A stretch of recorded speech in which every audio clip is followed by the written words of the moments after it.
Halo teman-teman, ketemu lagi sama gue Andika di series Inside Corner.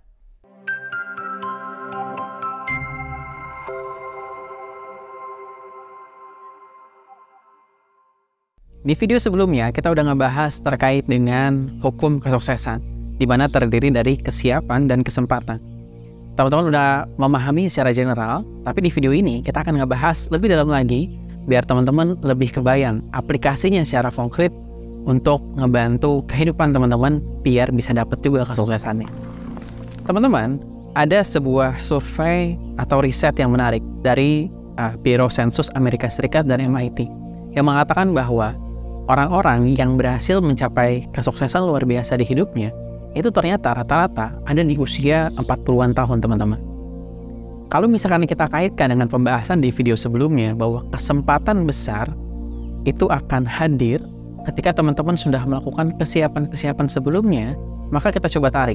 Kita gambarkan gitu ya, teman-teman pengen sukses di usia 40-an tahun, teman-teman pengen punya financial freedom, itu akan jadi omong kosong doang kalau teman nggak coba narik ke belakang dan ngelakuin persiapan. Nah, persiapannya itu dimulai dari usia 20-an tahun, yaitu usia teman-teman sekarang. Nah, yuk kita bahas lebih lanjut. Ketika bicara tentang persiapan apa yang harus kita lakukan di usia 20-an tahun ini, adalah bukan terkait dengan aspek-aspek teknis justru, karena itu udah banyak banget. Teman-teman bisa akses di mana-mana. Teman-teman bisa tinggal belajar, teman-teman bisa ngambil kelas-kelas yang free dan lain-lain. Itu udah banyak banget. Ada kata-kata yang menarik dari Jack Ma. Jack Ma menyampaikan di sebuah conference bahwa ada setiap tahapan yang harus kita lakukan di usia-usia kita. Di usia 20-an tahun, Jack Ma menyampaikan bahwa itu adalah saatnya di mana kita harus mencari atasan atau mentor yang tepat. Karena di situ kita akan banyak dibimbing, kita akan banyak eksplor hal-hal baru, kita akan banyak menemui kesalahan, tapi orang lain bakalan oke walaupun kita melakukan kesalahan, karena kita masih baru. Nah, apa yang disampaikan Jack Ma ternyata relevan banget teman-teman sama buku Millionaire Mind. Di buku Millionaire Mind ini disampaikan ada 100 faktor dari orang-orang yang berhasil menjadi miliarder gitu ya. Ternyata dari 100 faktor itu ada beberapa hal yang kalau misalkan dia highlight itu adalah justru aspek mindset atau soft skill. Di situ bisa disebutkan beberapa seperti disiplin, kemudian kemampuan untuk nggak menyerah, kemampuan untuk terus belajar dari kesalahan, sifat gigih, kejujuran, dan lain-lain. Kalau misalkan aspek-aspek ini kita miliki di ketika kita usia 20 tahun gitu ya, kita akan secara bertahap mengembangkan diri kita, belajar dari berbagai macam kesalahan-kesalahan tadi, dan akhirnya kompetensi kita lama-kelamaan akan semakin tinggi, teman-teman. Bayangin ya, misalkan teman-teman di usia 20-an tahun sekarang, tapi teman-teman nggak punya mindset untuk mau bekerja keras, teman-teman nggak punya mindset untuk mau belajar dari kesalahan, teman-teman nggak mau explore banyak hal baru, ketika teman-teman udah nyampe usia 30-an nanti, teman-teman belum ke-build jadi sesuatu. Tapi kalau di usia 20-an sekarang, teman-teman udah punya hal tadi, sepanjang teman-teman perjalanan sampai usia 30-an nanti, teman-teman akan terus tertempa gitu ya, menjadi pribadi yang jadi makin baik lagi, dan makin baik lagi. Nah, kalau misalkan kita nggak ngelakuin hal-hal tadi di usia 20-an, kita bakalan telat, teman-teman. Karena kalau misalkan teman-teman lihat tadi polanya gitu ya, kita udah sepakat bahwa akan ada kesempatan besar yang ini udah banyak nih dialami oleh orang-orang lain yang suksesnya luar biasa itu di usia 40-an. Yang itu terbukti berdasarkan riset, terbukti juga berdasarkan kata orang sukses gitu ya, contoh tadi Jack Ma. Dan berarti polanya seperti itu. Berarti di usia 20-an ini kita nggak bisa nih pakai cara lama yang ngejalanin hidup, itu tuh cuma yang penting ngalir aja. Ini bukan bicara tentang apakah impian teman-teman harus besar apa enggak gitu ya, bukan itu ya. Impian teman-teman walaupun sangat sederhana, nggak ada masalah. Tapi yang penting kita harus jalan hidup dengan serius. Dan salah satu bukti dari keseriusan kita adalah dengan gimana caranya di usia 20-an ini, ketika resource kita masih banyak, kita bisa mempersiapkan sebaik-baiknya. Karena kalau kita udah tua, masuk ke usia 30-40 tahun, harusnya karir kita udah settle. Dan biasanya kita udah punya tanggungan keluarga. Kalau kita mulai banyak explore justru di usia tersebut, itu risikonya bakalan makin besar. Nah, sekarang mari kita coba lihat ya, apa-apa aja nih yang konkret yang bisa teman-teman lakukan untuk bisa improve diri teman-teman selama teman-teman masih di usia 20-an tahun. Apa yang mau gue share ke teman-teman, ini bukan sekedar teori teman-teman ya. Karena tadi ini udah diterapin sama banyak orang, udah ada buktinya nyata, dan bahkan ini juga gue terapin. Jadi gue mau share bagaimana aspek hukum kesuksesan tadi, terutama di aspek kesiapan yang harus kita lakukan di usia 20-an ini berdasarkan pengalaman gue pribadi teman-teman.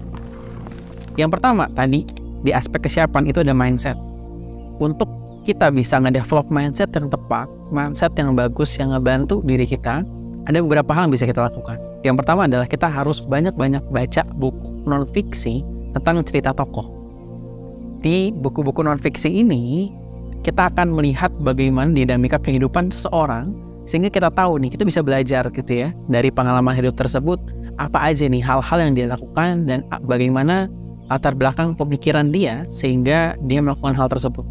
Harapannya, mindset-mindset orang-orang hebat tadi, sedikit banyak bisa kita ambil, dan jadinya jadi sesuatu yang kita miliki juga gitu ya. Gue pribadi dulu suka banget baca buku non-fiksi, makanya tadi tentang outliers, kemudian tokoh-tokoh seperti Elon Musk, kemudian Bill Gates dan lain-lain, itu dibaca, kemudian akhirnya tahu apa hal-hal yang penting untuk kita miliki gitu ya mindsetnya. Yang kedua, kemudian di aspek motivasi. Nah ini yang gak kalah penting teman-teman. Kebanyakan orang-orang udah punya mindset yang tepat, tapi nggak punya motivasinya untuk dia akhirnya bisa terus bertahan dan berjuang gitu ya.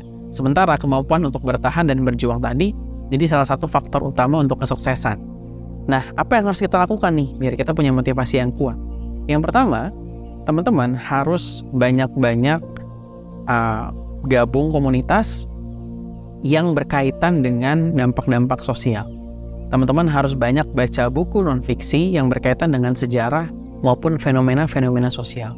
Dari situ, teman-teman akan kebayang bahwa kita adalah salah satu bagian dari aspek yang jauh lebih besar dari diri kita sendiri. Bahwa ada suatu masalah besar yang butuh diselesaikan, bahwa ada orang-orang yang belum diuntungkan dan butuh dibantu. Ketika kita udah punya banyak pemahaman tersebut, baru kita akhirnya tahu apa yang harus dilakukan di hidup kita.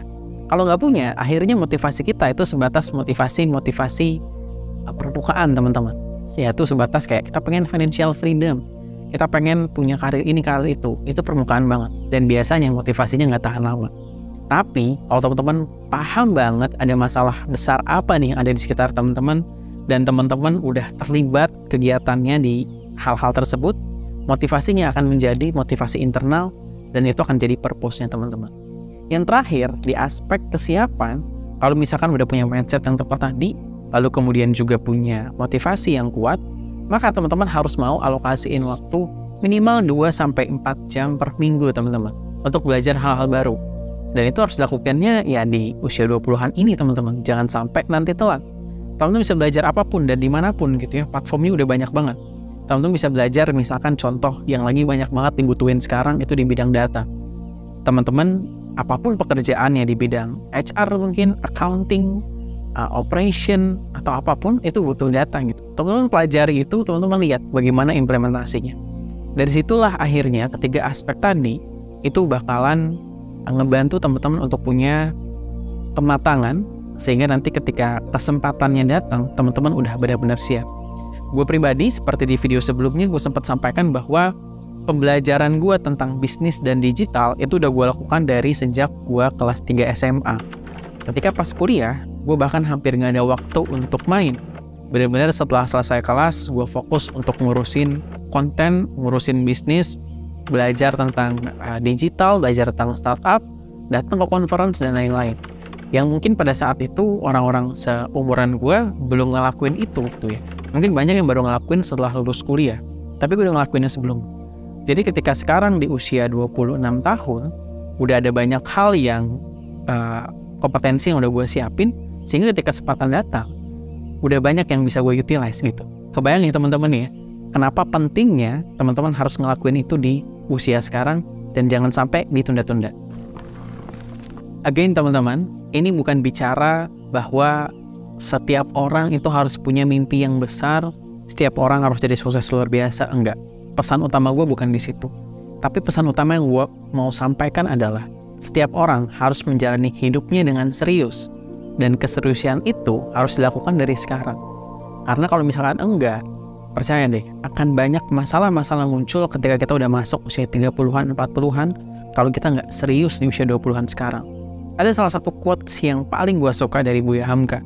Buya Hamka mengatakan bahwa salah satu pengkerdilan terbesar dalam hidup adalah membiarkan pemikiran yang cemerlang di dalam tubuh yang malas, yang beristirahat sebelum lelah. Dan banyak di antara kita yang kayak gitu, yang akhirnya banyak ngabisin waktu hanya untuk scrolling sosial media atau ngelakuin hal-hal yang senang-senang lainnya.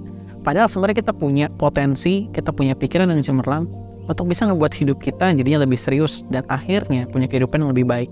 Jangan sampai teman-teman, nanti ketika kita udah usia 40-50-an tahun, yang harusnya kita udah santai, main sama anak-anak, main sama cucu gitu ya, tapi malah kita masih harus bersusah-susah mikirin bagaimana caranya nyari uang.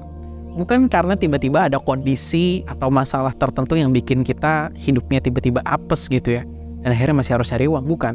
Tapi karena kita nggak bersusah payah ketika kita masih muda, dan akhirnya itu membuat kita masih harus bersusah-susah ketika kita tua nanti.